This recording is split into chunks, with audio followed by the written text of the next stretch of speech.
pembahasan keempat penerima zakat. Tapi sebelumnya begini, saya akan kasih pengantar sebentar dari bagaimana perhatian Islam terhadap harta ya. Bukan berarti ketika kita bicara harta, terus dalam pikiran kita yang selalu ada adalah kehinaan ya, enggak. Tapi sebenarnya adalah justru yang tidak punya harta ini yang lebih dekat kepada kekufuran atau kekafiran. Makanya kita sering diajarkan doa oleh Rasul SAW itu adalah yang selalu diinginkan oleh Rasul kita sebut setiap pagi dan setiap sore adalah Allahumma inni a'udzubika min adzabil qabri atau Allahumma inni a'udzubika minal kufri wal fakri. Ya Allah, saya mohon jaga saya dari kefakiran, nggak punya uang, nggak punya harta, dan kekufuran. Jadi doa ini sebenarnya sebagai wirid harian yang harus kita baca. Allahumma inni a'udzubika minal kufri wal fakri. Nah, cuma masalahnya adalah mendidik jiwa ketika sudah punya harta itu beda lagi. Saya punya cerita bahwa Abdurrahman bin Auf itu adalah seorang miliarder besar ya di zamannya. Nah, ketika beliau sedang berbuka puasa, taruhlah sekarang ini maghrib, sedang berbuka puasa, terus Abdurrahman bin Auf pernah bilang begini dengan teman-temannya, Mus'ab bin Umair itu sudah mendahului kita dan dia matinya syahid di medan perang. Dan tentunya Mus'ab bin Umair lebih baik derajatnya dari saya. Tapi dari sisi harta, Mus'ab bin Umair itu ketika meninggal, kain yang menutupi badannya aja itu nggak punya. Kalau ditarik kakinya, ini kepalanya kelihatan. Tapi kalau kepalanya ditarik, ditutup pakai kain kafan itu, ini kakinya kelihatan. Tapi Abdurrahman bin Auf mengatakan dia lebih bahagia dan dia lebih mulia dari saya, walaupun saya orangnya miliarder. Terus dia cerita lagi, Hamzah katanya, pamannya Nabi, itu juga sudah syahid, mendahului saya, dan dia orangnya lebih mulia daripada saya. Tapi ketika beliau meninggal, itu nggak ada kain kafan pun yang bisa dibalutkan ke tubuhnya, itu kecuali selendang, sorban, yang sering dipakainya jalan-jalan. Cuma itu saja. Tapi Abdurrahman bin Auf mengatakan bahwa yang ini lebih mulia ketimbang saya. Jadi ini maksudnya adalah mendidik jiwa. Jadi kaya itu bukan sebuah hal yang harus kita takuti, tapi kalau sudah jadi kaya, mendidik jiwa untuk menjadi orang yang kaya mulia, seperti yang sering diungkapkan oleh Jabir Az-Zaini, banyak bukunya sering dibaca, Sukses Mulia dan lain sebagainya, itu harus ada space-nya lagi yang harus kita perhatikan. Nah, berarti kalau mau menjadi orang kaya, setidaknya kita orangnya adalah orang yang senang berbagi seperti yang akan kita bahas. Pada siapa yang akan kita bagi dalam konsep zakat, kita mengenal bahwa yang menerima zakat itu hanya ada 8 aja ya. Kita langsung masuk saja. Sorry, mau tanya itu di daftar list itu yang menerima zakat aja ya? Nggak termasuk janda dan anak yatim ya? Enggak ada. Emang kenapa, Pak?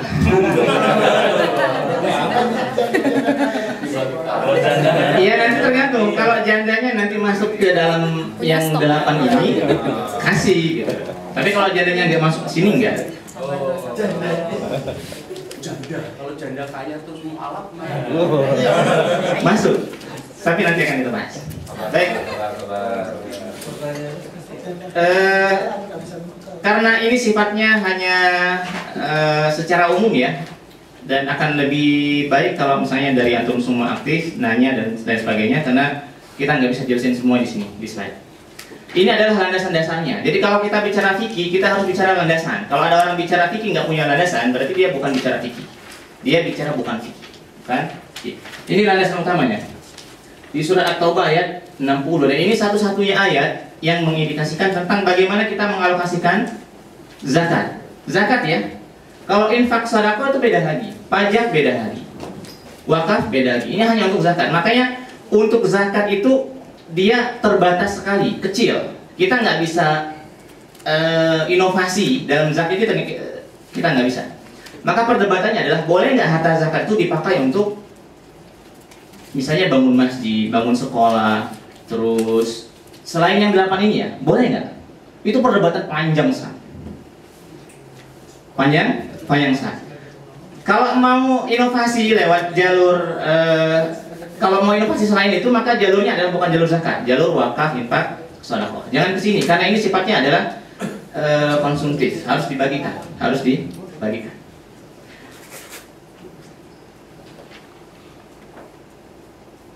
Ini mereka-mereka yang dapat zakat ya. Ada fuqara, miskin, amil, mu'allaf, budak, berhutang, sabilillah dan ibnu sabil. Mungkin kita sudah sering mendengarnya. Nah, akan tetapi bahasanya bagaimana? Seperti ini. Ini bahasa secara umum ya. Saya nggak tahu ada nggak print outnya. Ada tapi sebagian ya. Karena sebagiannya sepertinya belum di. Ini secara umum saja. Jadi pengertian yang 8 ini secara umum ini adalah seperti ini. Fuqara, miskin, tidak punya penghasilan, tapi tidak cukup. Petugas, pengumpul, diharapkan masuk Islam, merebus diri untuk merdeka, hutang penyambung hidup, perang fisik membela agama Islam, dan kehabisan bekal. Itu secara umum. Akan tetapi bahasanya adalah besar sama nggak? Iya. Besar sama nggak? Besarannya prioritasnya adalah di sini. Fuqara dan miskin. Amil dan semuanya ini akan dipukul rata 1/8 maksimal. 48. Iya. 1/8 maksimal ya. Dan dalam membagi zakat kita nggak mesti harus sama. Misalnya ini 1/8, 1/8 kan habis kalau gitu. Nggak mesti sama.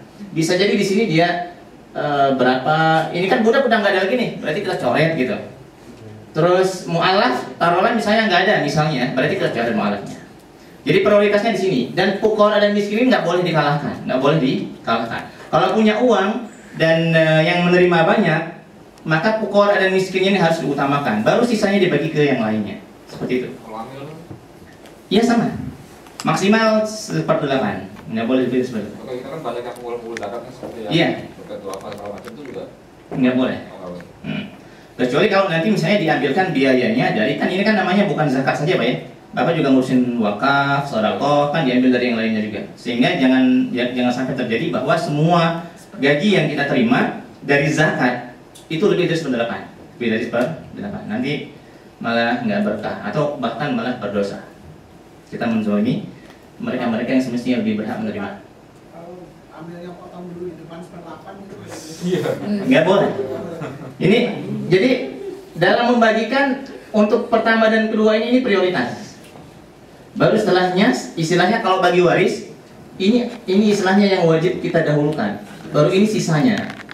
Ya kalau ada sisa alhamdulillah gitu ya. Kalau nggak ada berarti nggak bisa dipaksakan. Udah dengerin?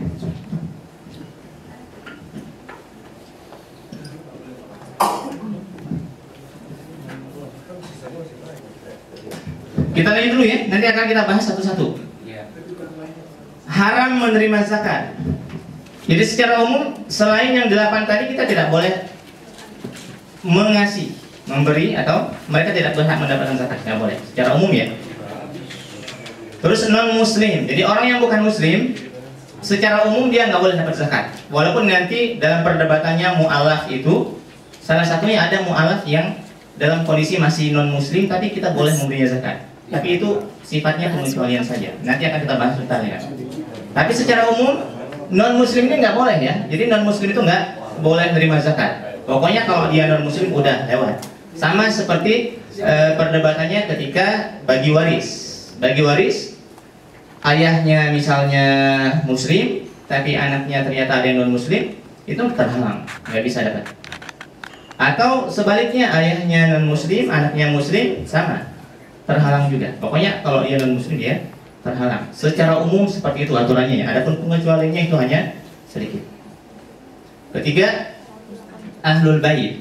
Jadi Rasul mengatakan pokoknya yang keluarga saya itu nggak boleh menerima zakat. Si anak boleh, iya.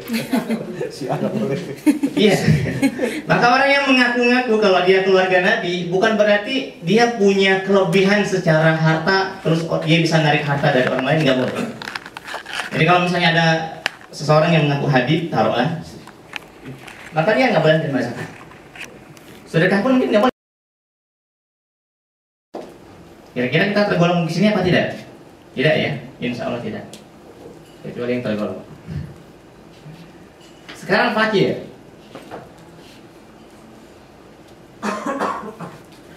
Pokoknya hartanya sedikit secara bahasa. Kalau tadi secara bahasa adalah kerendahan. Nah sekarang istilahnya adalah Hanafi hartanya tidak sampai nisab, berarti dia fakir. Kalau nisabnya 85 gram emas, berarti kalau dia di bawah itu, atau pokoknya dia nggak sampai nisab di harta yang kena zakat. Kalau misalnya minimal harta zakat kena zakat misalnya pertanian 3 juta, kalau penghasilannya di bawah 3 juta berarti dia fakir.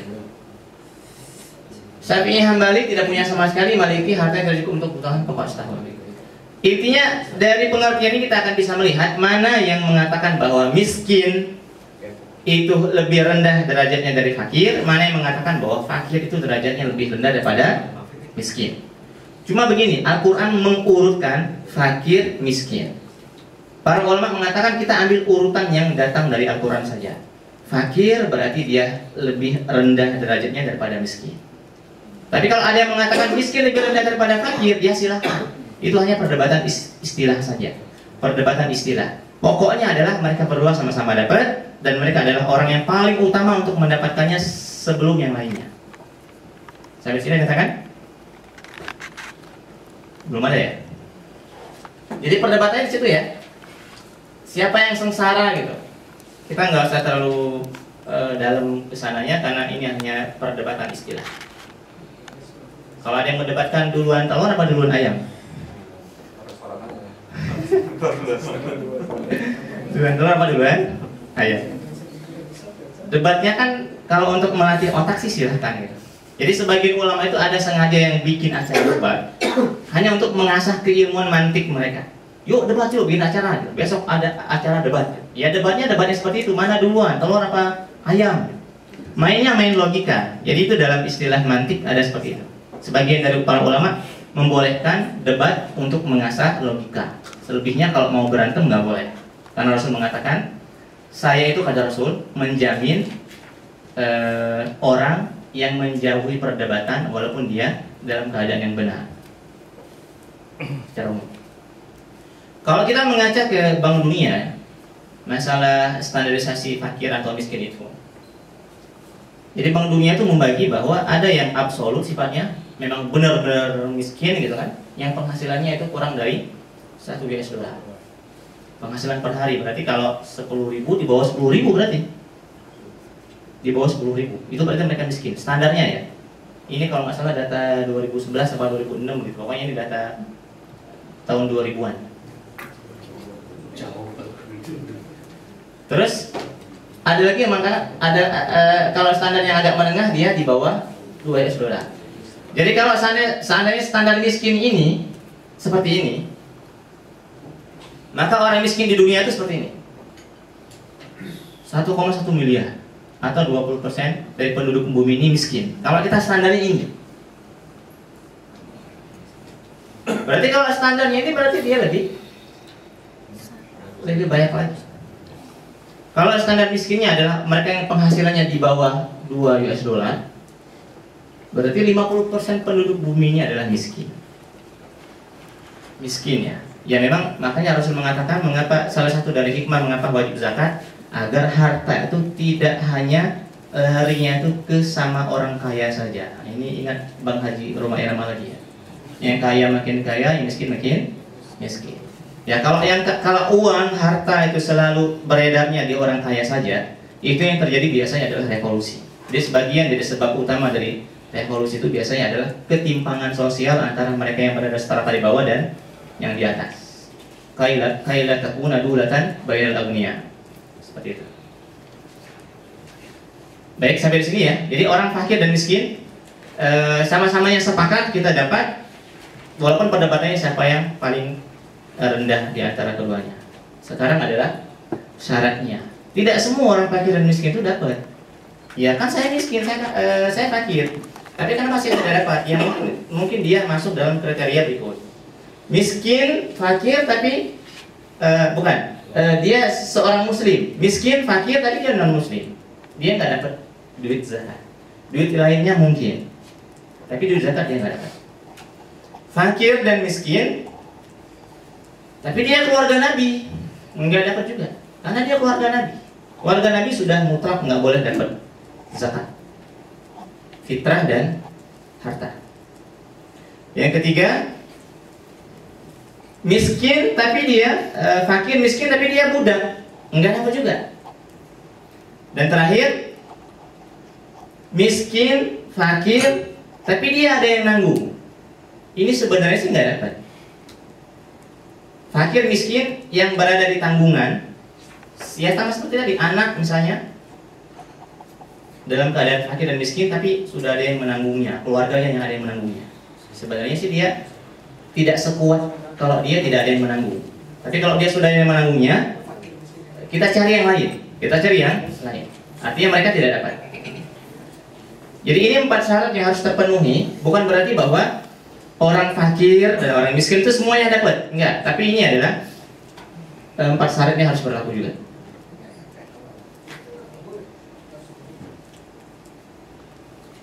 Baik. Kalau itu ya apa fakir miskin yang ditanggung negara lah istilahnya itu dapat syarat dong. Negara menanggungnya pakai apa? Kan kalau pakai zakat berarti enggak mungkin pakai zakat. Fakir dan miskin ditanggung oleh negara itu bukan pakai uang zakat biasanya. Pakai yang lainnya. Ya, artinya kita nggak boleh zakat itu. Enggak, kalau tanggungannya itu tanggungan yang sifatnya benar-benar real, Pak. Kalau tanggungan negara itu kan sifatnya nisbi. Kartu pintar, kartu sehatnya Jokowi itu kan ditanggung negara itu. Itu kelebihan saja. Itu tambahan untuk orang miskin saja. Secara umum kalau ditanggung oleh negara ya emang kita semua ditanggung oleh semua negara kan? Atau kita semuanya adalah diperhatikan dan ditanggung oleh negara. Tapi maksud saya ini tanggungannya adalah tanggungan antar keluarga, antara bapak sama anak.